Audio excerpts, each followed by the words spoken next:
Nokia était numéro 1 pendant 14 ans. Ils pensaient que ça allait durer pour toujours. Et pourtant, en 6 ans, ils ont tout perdu. Dans la tech, rien n'est acquis.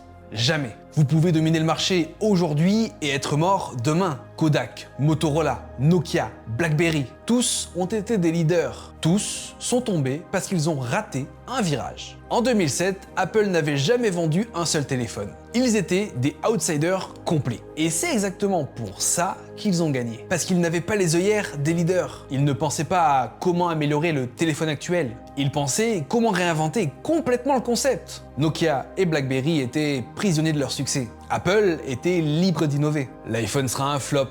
Les gens ne veulent pas d'écran tactile. Notre clavier est supérieur. Toutes ces phrases ont été prononcées par des dirigeants de Nokia et BlackBerry. Et ils avaient tort. Complètement tort. L'arrogance les a aveuglés. Ils ont sous-estimé Apple. Ils ont sous-estimé le changement des consommateurs. Ils ont sous-estimé la puissance de l'innovation. Et au final, ils ont payé le prix fort. Les gens ne savaient pas qu'ils voulaient un iPhone avant de le voir. Mais une fois qu'ils l'ont eu, ils n'ont plus voulu avoir autre chose. Apple a créé un besoin. Nokia et BlackBerry ont ignoré ce besoin. Aujourd'hui, Nokia existe encore, mais ils ne font plus de téléphone.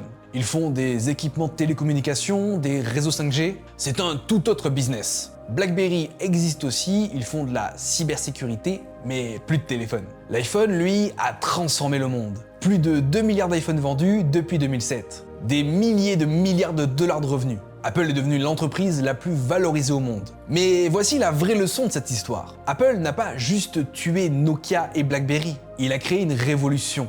Il a mis Internet dans nos poches. Il a transformé notre façon de communiquer, travailler, de nous divertir, de vivre. Sans l'iPhone, pas de réseaux sociaux, pas d'Uber, pas d'Instagram, pas de TikTok, pas de monde hyper connecté. L'iPhone a révolutionné le monde. Et tout a commencé par un homme en col roulé noir qui a dit « Aujourd'hui, Apple va réinventer le téléphone ».